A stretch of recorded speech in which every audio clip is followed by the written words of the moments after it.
हाँ जी, अज आप ऑबजैक्टिव्स ऑफ मैनेजमेंट जो टॉपिक है वो डिस्कस करांगे। फस्ट ऑफ ऑल ऑबजैक्टिव्स देखो, the success of any organisation depend upon the achievement of its specified objectives. किसी भी ऑर्गेनाइजेशन की सक्सैस आ या कामयाबी वो काते डिपेंड करती है कि वो आपके जोड़े ऑबजैक्टिव्स ने उन्होंने अचीव कर पाते या नहीं कर पाते। So that's why in every organization management determine some specific objective and then make every possible effort to achieve those objectives। सो इसी कारण करके हर एक ऑर्गेनाइजेशन की जी मैनेजमेंट आ कुछ ऑबजैक्टिव नूं सैट कर लैंदी आ ते आपदे वाले पूरी कोशिश करती है ताकि उन्होंने जिहड़े ऑबजैक्टिव्स ने उन्होंने अचीव किया जा सके। फस्ट टाइप है इन्होंने आप 3 कैटेगरीज के डिवाइड कर सकते हैं किसी भी ऑर्गेनाइजेशन के ऑबजैक्टिव नूं, ठीक आ। सो जी मैनेजमेंट 3 तरह के ऑबजैक्टिव सैट करती होंगी आपदे। पहला है organisational objectives. Organisational objectives of management are concerned with का मतलब होंदा related with the development and prosperity of the organisation. So ये ऑर्गेनाइजेशनल ऑबजैक्टिव होंगे किसी भी ऑर्गेनाइजेशन की काहदे नाल जुड़े होंगे आ, प्रॉस्पैरिटी दे नाल एंड ਉਹਦੀ ਡਿਵੈਲਪਮੈਂਟ ਦੇ ਨਾਲ। ਪ੍ਰੋਸਪੈਰਿਟੀ ਕੀ ਹੁੰਦਾ, ਖੁਸ਼ਹਾਲੀ ਨਾਲ ਐਂਡ ਡਿਵੈਲਪਮੈਂਟ ਨਾਲ, ਠੀਕ ਆ।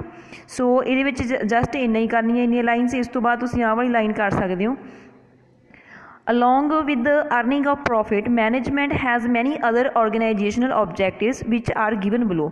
इस तो अलावा देखो पहला है डिवेलपमेंट करनी आपकी ऑर्गेनाइजेशन की, ठीक है, किने मैनेजमेंट ने। प्रॉस्पैरिटी देखनी मतलब खुशहाली आ जाए। फिर उस तो बाद है प्रॉफिट अर्न करना। बट प्रॉफिट तो अलावा भी मैनेजमेंट के कुछ ऑबजैक्टिव्स होंगे ने, जिवें फस्ट है survival.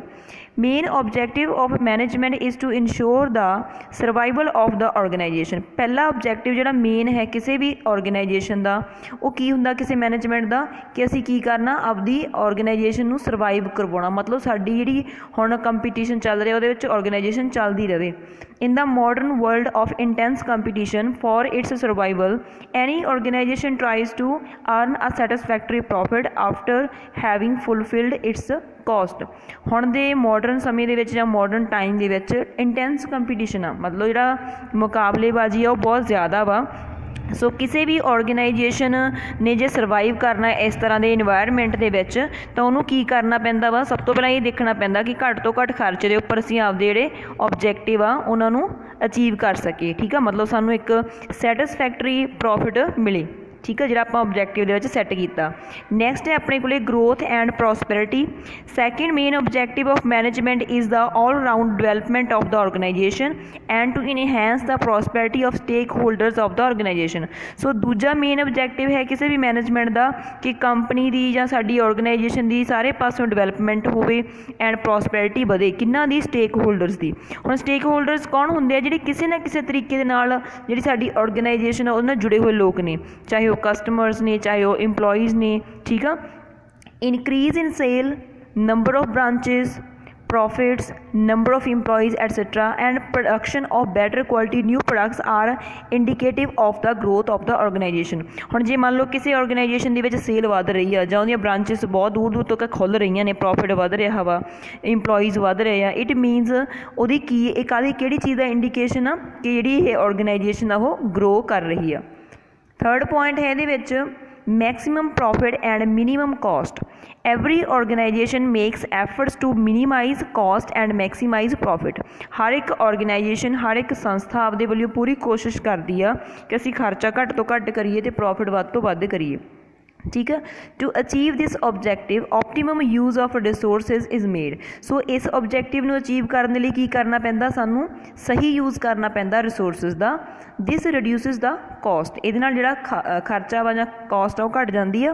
On the other hand efforts are made to earn maximum revenue by adopting, इत्थे एन कर लियो, ठीक है, इत्थे थोड़ी स्पैलिंग मिसटेक सी, कैन लिखा सी, एन कर लियो। So on the other hand efforts are made to earn maximum revenue by adopting an appropriate business strategy। इस तो अलावा सानू होर एफर्ट्स करने चाहिए जिहदे नाल सानू वध तो वध रेवन्यू आवे, वध तो वध सानू कमाई होवे, कोई इदां दी एप्रोप्रिएट स्ट्रैटजी यूज़ करनी है बिजनेस दे विच। Hence maximum profit is earn, ताकि साडा वध तो वध मुनाफा हो सके, ठीक है जी। ये इत्थे तक ही कर लियो। नैक्सट है इहदे विच improvement in performance. Fourth point है ऑर्गेनाइजेशनल ऑबजैक्टिव का। Improvement in performance of the organisation is also an important objective of management. ये भी एक बहुत इंपॉर्टेंट ऑब्जेक्टिव है किसी भी मैनेजमेंट का। In order to do so specific targets are fixed by the management for every department and employee. So जे असीं परफॉर्मेंस नूं इंप्रूव करना चाहुंदे हां तां इहदे लई सानूं हर एक डिपार्टमेंट, मैनेजमेंट दे विच काफ़ी सारे डिपार्टमेंट्स हुंदे ने बने हुए, ठीक आ। हर एक डिपार्टमेंट दा अलग तो सानूं टारगेट फिक्स करना पऊगा, सैट करना पऊगा। इंपलॉयज़ का जिहड़ा टारगेट आ वो सैट करना पऊगा and then the achievement of these targets is promoted. फिर ये टारगेट अचीव हो सकते हैं, ठीक है। हुण जिवें सपोज कर लो किसी इंपलॉय नूं जां किसी डिपार्टमेंट नूं टारगेट मिले ही नहीं होया तो फिर वो आपदे जिहड़े टारगेट आ प्रॉपरली अचीव कर नहीं सकणगे ऑर्गेनाइजेशन वाले, ठीक आ। सो उन्हां नूं सारिਆਂ नूं पहलां प्रॉपरली टारगेट दिते जांदे आ। For improvement in performance management gives huge importance to the creation of a constructive environment in the organization। सो जे किसी भी मैनेजमेंट नूं हैगा कि हाँ असीं इन्हां दी परफॉर्मेंस आपदी ऑर्गेनाइजेशन दी इंप्रूव करनी आ तो उन्होंने एक कंस्ट्रक्टिव इन्वायरमेंट प्रोवाइड करवाना पैंदा, मतलब वो चीज़ नूं ज़्यादा महत्व देना पैंदा। कुछ फेवरेबल कंडीशनस होनी चाहिए वर्कर लई जिहड़े काम कर रहे हैं उत्थे, ताकि वो प्रॉपरली काम कर सकन, ठीक है। नैक्सट इहदे विच पॉइंट है इनक्रीज इन मार्केट शेयर, मतलब जी मार्केट दे विच साडी कवरेज आ जां साडा जिहड़ा दायरा वा उहनूं अगे नालों वधाउणा। Another important organizational objective of management is to increase the market share of the organization or enterprise। So ये भी एक important function है ਜਾਂ ਆਪਾਂ कह दीए important objective है management ਦਾ कि ਵੱਧ ਤੋਂ ਵੱਧ market ਨੂੰ ਅਸੀਂ cover करना। For this organization makes efforts to adopt a suitable market strategy। So ਇਸ ਨੂੰ achieve ਕਰਨ ਦੇ ਲਈ ਇੱਕ suitable market strategy ਸਾਨੂੰ ਅਪਣਾਉਣੀ ਪੈਂਦੀ ਆ, ਮਤਲਬ ਕਿਹੜੇ ਤਰੀਕੇ ਨਾਲ ਆਪਾਂ ਵੱਧ ਤੋਂ ਵੱਧ ਲੋਕਾਂ ਨੂੰ ਆਪਦੇ ਨਾਲ ਜੋੜ ਸਕਦੇ ਹਾਂ, ਆਪਦਾ ਪ੍ਰੋਡਕਟ ਵੇਚਣ ਦੇ ਲਈ ਇੰਡਿਊਸ ਕਰ ਸਕਦੇ ਹਾਂ। The sale of better quality products at an appropriate price helps very much in this context। ਹੁਣ ਜਿਹੜੀ suitable market strategy ਆ ਉਹ ਇਹ ਵੀ ਹੋ ਸਕਦੀ ਆ ਕਿ ਵਧੀਆ ਕੁਆਲਿਟੀ ਦੇ ਉਹਨਾਂ ਨੂੰ ਪ੍ਰੋਡਕਟ ਦੇਣੇ ਆ ਬਟ ਘੱਟ ਤੋਂ ਘੱਟ ਜਾਂ ਠੀਕ ਮੁੱਲ ਤੇ appropriate price ਤੇ ਉਹਨਾਂ ਨੂੰ ਪ੍ਰੋਵਾਈਡ ਕਰਵਾਉਣੇ ਆ। ਸੋ this results in an increase in the profits of the organization also। ਸੋ ਇਹਦੇ ਨਾਲ ਕਿਸੇ ਵੀ ਆਰਗੇਨਾਈਜੇਸ਼ਨ ਦੇ ਜਿਹੜੇ ਪ੍ਰੋਫਿਟਸ ਨੇ ਉਹ ਵਧਣਗੇ। ਨੈਕਸਟ ਇਹਦੇ ਵਿੱਚ ਹੈਗਾ ਅਗਲਾ point research and development. Research and development help to improve technique of production. Research ਅਤੇ ਹੈਲਪ ਜਿਹੜਾ ਡਿਵੈਲਪਮੈਂਟ ਆ ਇਹਨਾਂ ਦੋਨਾਂ ਦੀ ਹੈਲਪ ਦੇ ਨਾਲ ਕੀ ਆ ਆਪਾਂ ਪ੍ਰੋਡਕਸ਼ਨ ਦੀਆਂ ਟੈਕਨੀਕਸ ਨੂੰ ਇੰਪਰੂਵ ਕਰ ਸਕਦੇ ਹਾਂ। ਦੇਖੋ ਜਿਵੇਂ ਮੰਨ ਲਓ ਕਿਸੇ ਤਰੀਕੇ ਦੇ ਨਾਲ ਪਹਿਲਾਂ ਹੱਥਾਂ ਨਾਲ ਕੰਮ ਕੀਤਾ ਜਾਂਦਾ, ਫਿਰ ਰਿਸਰਚ ਕਰਕੇ ਆਪਾਂ ਕੋਈ ਮਸ਼ੀਨ ਨਾਲ ਉਹ ਕੰਮ ਕਰ ਲਈਏ, ठीक है। सो पहला रिसर्च हुई वो चीज़ तो मशीन बनी हो, फिर ही उस तो बाद वो टेक्नीक डिवेलप हुई प्रोडक्शन लई। So this further helps in producing new and better quality products.